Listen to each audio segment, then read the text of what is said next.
Welcome to the Full Minded with Alyssa Bette podcast, where my mission is to normalize the human experience. I believe there's power in authenticity and building a community immersed in it. I plan on bringing you on an in-depth and transparent journey of my life through solo episodes. I will also be interviewing a range of individuals who are willing to share their unique stories. On this podcast, we will dive into topics such as mental health, heartbreak, loss, change, trauma, self-love, and every other topic that makes up the human experience. While I do my very best to provide you insight and knowledge on these subject matters, this podcast is not a substitute for professional help. I am not a licensed therapist. I am simply a human sharing my experiences with the intent to help people feel less alone. If you are suffering, please consult with a licensed professional. Thank you so much for tuning in and enjoy the episode.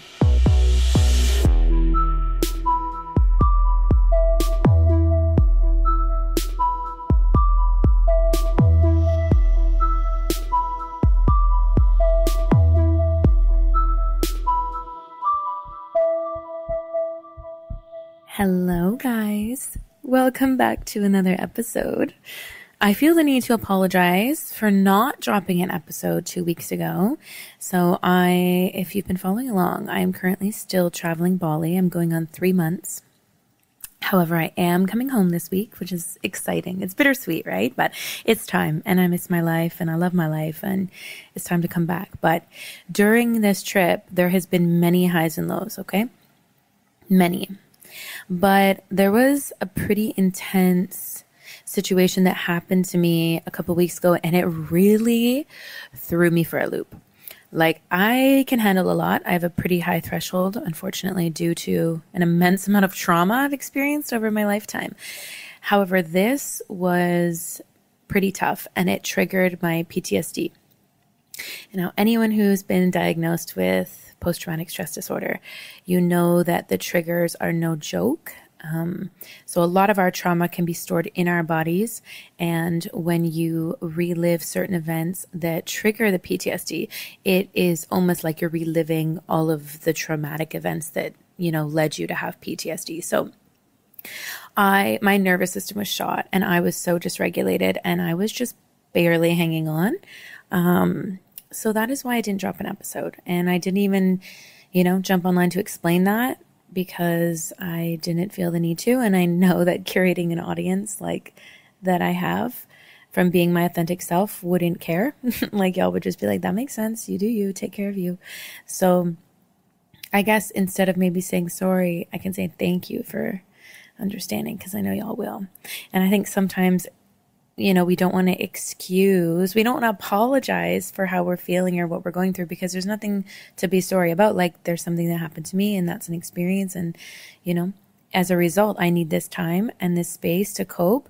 And that I've been trying to say thank you instead of sorry more often. So thank you for your patience. And I've missed you guys. And it's my last week in Bali, and I've actually just come out of the jungle. So it sounds so funny, but like, I'm now a jungle woman. I went into the jungle in Ubud for 8 days to basically reset my nervous system and heal, because I knew I was not doing well at all. And I didn't really know what to expect when going to Ubud. I'd already been there once. Actually, interesting little story for you. When I first got to Bali a couple months ago, one of the first places that I did go was Ubud, because I felt like I needed to heal, and I needed to be immersed in the jungle, and I needed to just be in my solitude. And I actually booked this really crazy jungle resort thing, like where you're like in the fucking forest, like your bathroom is like, you have to walk pretty far to it. Like, it was like outdoorsy, guys. Okay. Borderline survivor episode. No, I'm just kidding. No, but it was actually pretty wild. And when I checked in, it was really dirty, and there was like hundreds of bugs, like dead bugs on the canopy on the bed. And I was like, I cannot do this. Like, I like the outdoors. I like camping. Don't get me wrong, but I'm not going to lay my head in a graveyard of insects. Like, what is this? So I just left. I yeeted out there. I said, no, I don't even want a refund. I just need to get out of here. As long as y'all carry my bags and let me go, I'm good. And it caused me to break down, like a big breakdown. Not because I was traumatized by the bugs, but because I knew I needed this beautiful, spiritual, awakening, healing, eat, pray, love moment, I knew I needed it. And I thought at the time that that place was going to give it to me. I remember I called my best friend and I was like, what the fuck? Like, I'm not doing okay. And I don't know why I'm not doing this okay. Like, what is wrong with me? Like, who cares that I can't stay at this hotel? I have to go to a new one. But like, I put so much pressure on myself to go through hard shit to try and get ahead. And she literally said verbatim, not everything in your life needs to be a struggle. Okay.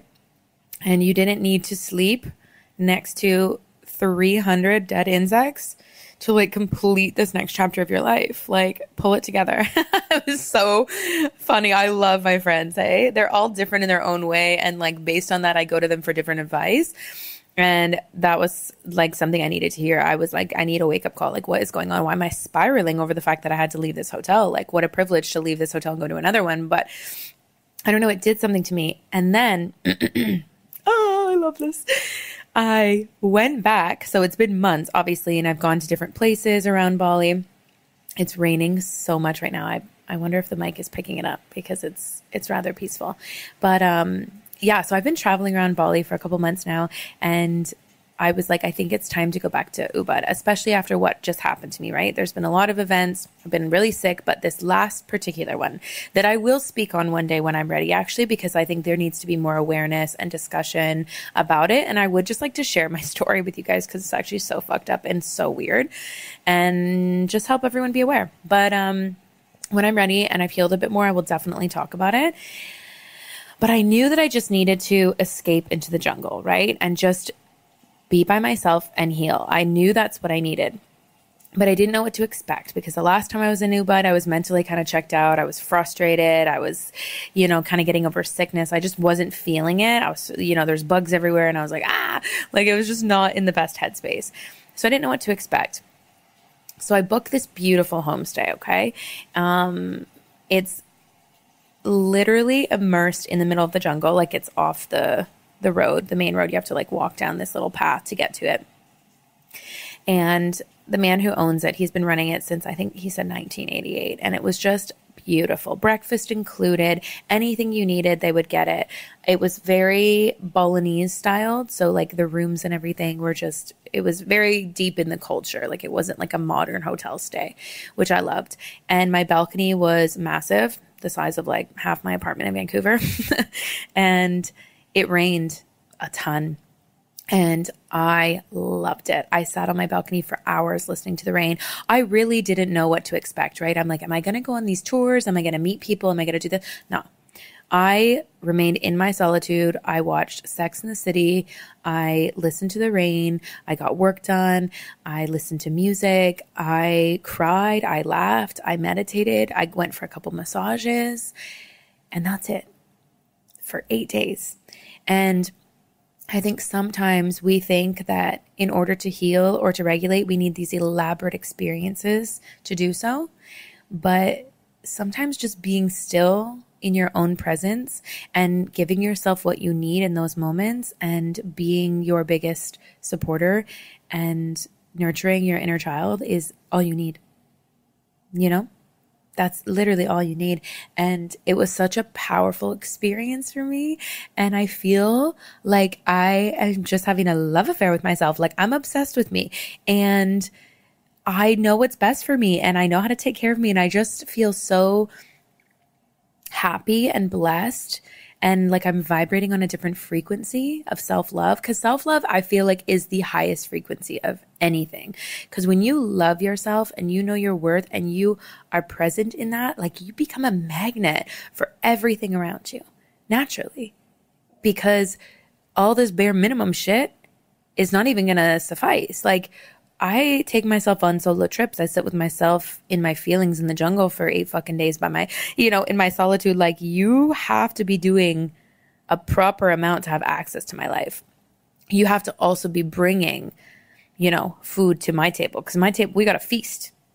So it just, self-love is the highest frequency. So anything that you need to do to get to that point, whether it be sobriety, cutting people out, going on a solo trip, doing a little road trip by yourself, just sitting by yourself and canceling all your plans, like whatever that looks like for you, I really urge you to do it, because once you love yourself, is a game changer. And people often ask me, how did I get to this place of self-love? And my answer is sobriety, because that's my journey and that's my story. I was not able to love myself when I was drunk because I didn't even know who the fuck I was. I was so blurred. My personality was blended. I thought I was the box wine girl. I was so confused. I was so drunk. I didn't even know how to identify signals coming from my body that said, this person's dangerous, or you're feeling overstimulated. It wasn't until I got sober that I was able to identify symptoms of my mental health disorders, triggers, alarm systems going off in my body, recognition for when I'm hungry, tired, sleepy, like what I need.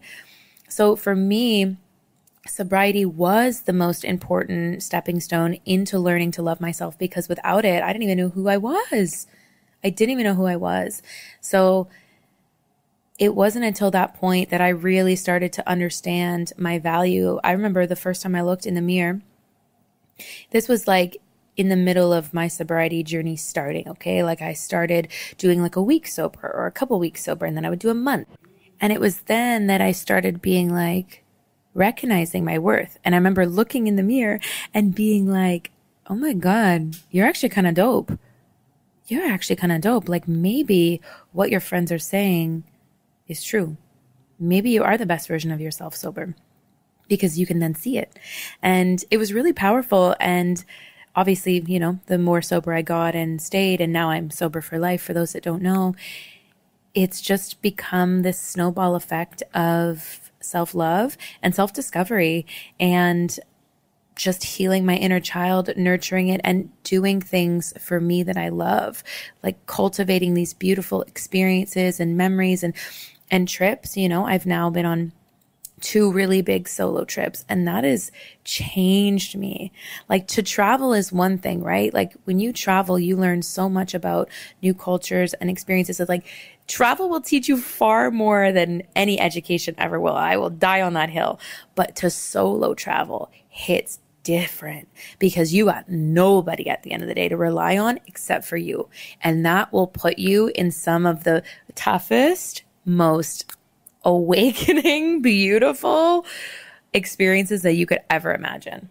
And then because of that, you build this trust within yourself that you can handle hard shit and you can do these experiences. And when you feel that much empowerment within yourself, it automatically forces you to not settle. You're not going to settle for anyone's outside energy that is not at least matching yours, if not bringing more to the table. Like, you're just not gonna, because you're gonna fall in love with your solitude so much and what you bring to the table and the experiences you're curating for yourself, that you're gonna look at this person trying to do the bare minimum or give you breadcrumbs and be like, ew, immediately no.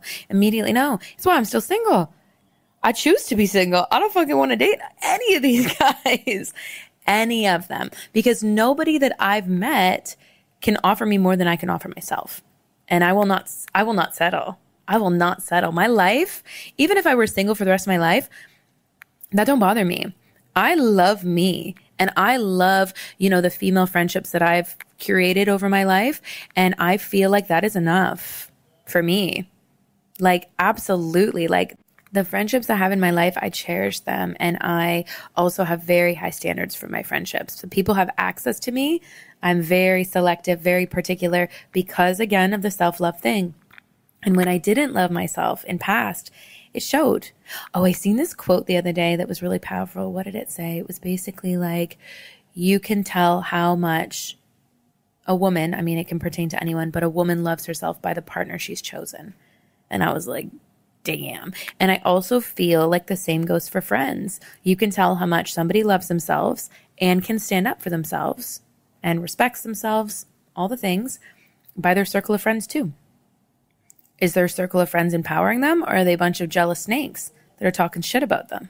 You know what I mean? Like, it all starts with self-love. It's all a reflection of how you feel about yourself and how much you value yourself, which then is a direct result of the choices you make and the people you surround yourself with. So I actually jumped on the mic today with no topic in mind. And I was a little annoyed by that, because, if you've been following along, especially since season 1, a girl likes to be organized. I like to have topics.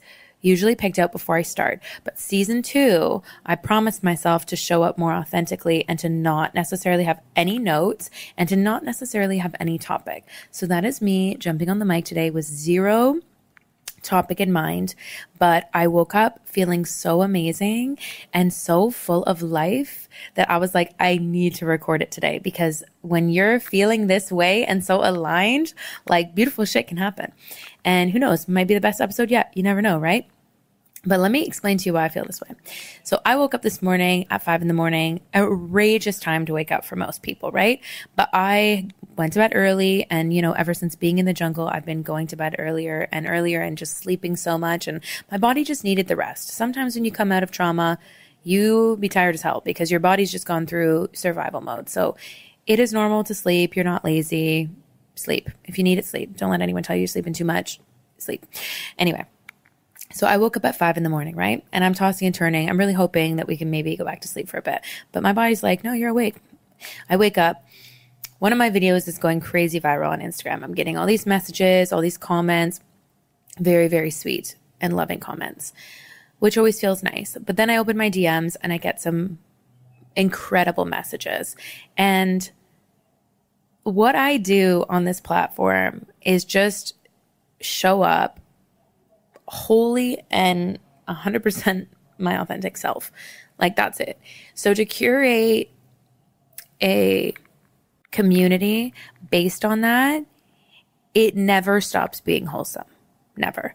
People reach out to me for advice when they're going through breakups or when they're going through something really transitional or challenging. They reach out to me for advice. Strangers all across the world reach out to me for advice. That is such an honor to me. That is something I do not take lightly. That is something I will sit down and do my best to guide you through and give you the best advice I know how, because that is beautiful to be able to do that for people. And one of my followers, they've been around for a couple years now, and they reached out to be like, listen, I no longer want to be in my marriage. It doesn't seem like a good fit.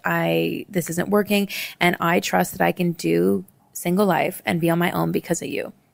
Like, that is so, I'm going to cry. I've been crying all morning because these messages hit different. And I just jumped on Instagram to tell this story because I was also just feeling so motivated. But y'all didn't know me growing up. Like, I was such a misfit. I was this abused little child who was hiding the abuse because I had to. I was threatened to, whatever the reason. I went to this private school. It was very culty, very Christian, fucking terrible place. If it was still open, I would make sure to let everyone know to never send your children there. It was terrible. And the staff was terrible. The students were terrible to each other. It was just such a sick and terrible environment, but everyone pretending that they were Christian and healthy and awesome. And all the kids were getting beaten. And it was just not good. It was just not good. Okay. So going, from my environment, growing up in an abusive household, to then this school and then back, it was a cycle, and it was a terrible one. And, I got bullied at school a lot because I was different. I was very mentally ill and very abused, and dealing with that while you're going through puberty is fucked. It's a hell I don't wish on anyone. So I was always very judged for the way that I acted and, how unwell I was, unstable. And I also had BPD undiagnosed, right? So my emotions were very big, very deep. And a lot of people didn't understand that because it doesn't make sense to people who don't have BPD. We feel things at a very, very deep level. And BPD, for those that don't know, is borderline personality disorder. It should be called emotional dysregulation disorder because borderline just makes us sound like we have different personalities, but we do not. We just feel things very deeply. People have explained it before as having like third-degree burns all over your body for emotions. Like, something that may not feel that intense to somebody else can feel very intense to those with BPD. So yeah, given all those factors, I was not the most popular kid, and then high school was really no better. And it was just very challenging, and I always felt misunderstood, and I always felt invisible.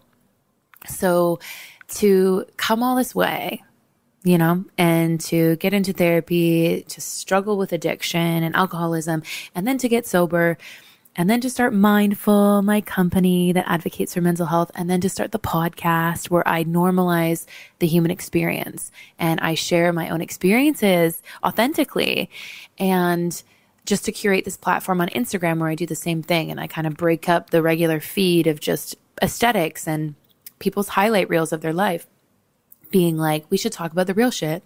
How's everyone doing mentally? Let's talk about this, and raising awareness for it. It has led me to find my people and to inspire and to feel like I'm living in my purpose. So I just had such an overwhelming feeling of gratitude today, of being like, we made it, bitch. For so many years, we didn't think we were shit. We didn't think we'd amount to much. We were just this little abused kid living a lie, not being invited to birthday parties, not being accepted, being bullied, for everything I did, what I wore, what I said, how I acted. And now by, getting sober and living authentically, I've in turn found my people and my calling. And that is by far one of my favorite feelings in the world. And, I said on my Instagram story too, if you're someone who's struggling with feeling like a misfit, you don't belong, things like that, chances are your calling is higher. Chances are you're meant for better, and you're meant for bigger, and you're not meant for the hive mentality of society. If you feel like an outcast, it's probably a good thing. Lean into it. Tap into the creative side of that. Figure out what you want to do, and honestly push away from anything that's not that. It's okay to let go of friendships, relationships with family. If they don't understand or support your vision, people that are not living the life that you want, you should not be taking criticism from them, and certainly not advice. Don't let the people that have a life that you don't even want dictate how you live yours. Mic drop. I actually just paused it and dropped my little mic. I said, fuck, that was a good one. I like that. Y'all better write that down. I got to make an audio clip of that, because that's a sound bite. We got to keep that. I love it. But yeah, I'm riding high today on life. And honestly, even if you could tell my younger addict self, one day you're not going to touch drugs or alcohol again, but you're going to feel higher than you ever have on life, I'd have been like, you're tripping. You're probably high. You're probably high on drugs. That doesn't even make sense. There is so much more than substance abuse, than the trauma that you've been through, than the reputation you have right now. You can start over. You can build a new life for yourself. You can heal. You can go to therapy. You can change the narrative. You can work through it. Absolutely. I'm living proof that you can do it. So of course you can do it. And I will be your biggest cheerleader. If you guys ever need anything, hit me up, message me, ask for advice, lean on me. That's what I'm here for. It's my mission in life, to help heal the world, to help guide the world. I got you 100%. So I love this. I'm just having my tea. It's raining outside. It's very peaceful. I've got 1 week left in Bali, and I cannot wait to drop my episode on my Bali experience. I'm pretty sure that'll be the next episode that drops, because I'll be home. I wanted to completely finish my trip before recording it and just give it to you guys straight, tell you everything that I did, things I'd recommend, things I wouldn't, etc. It's going to be a really good episode, so make sure you follow, subscribe, stay tuned for it. It's going to be amazing. But what a journey this has been. It feels like I've lived 7 years in the 3 months that I've been in Bali.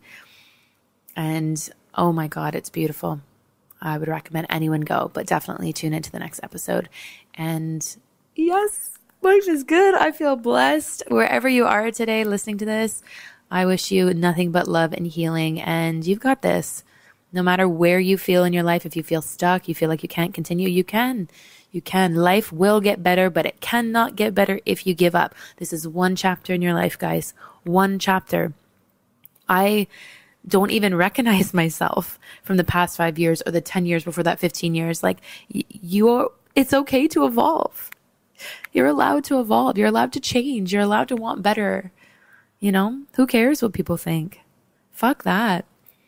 Live the way that you want.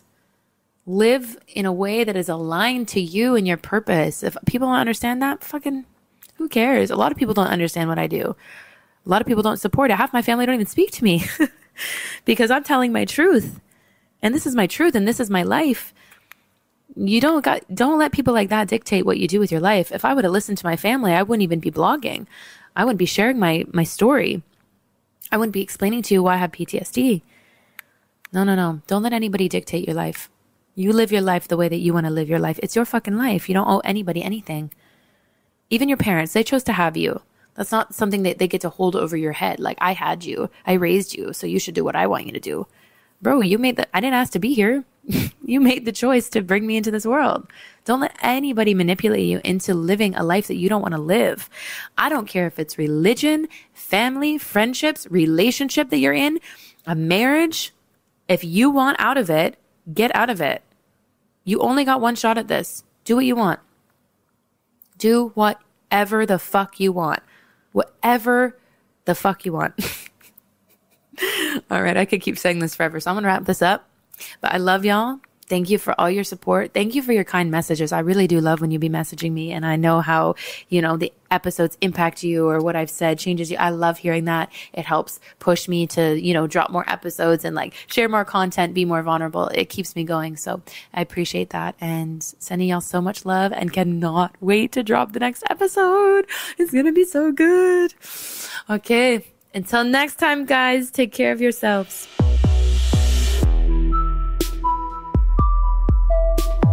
Thank you for tuning in to today's episode. I loved having you. If you wish to support this podcast, please follow us so you never miss an episode. You can also find us on social media at Full Minded Podcast. Please visit our website at www.fullmindedpodcast.com to submit all your questions. If you wish to be a guest on this podcast, please fill out the form on our website to apply. Your continued support means the world, so thank you again for taking the time out of your day to tune into Full Minded with Alyssa Bette. Until next time, be kind to yourselves and remember that there is power in owning our imperfect and messy lives. It's all a part of the human experience, and you're not alone in it.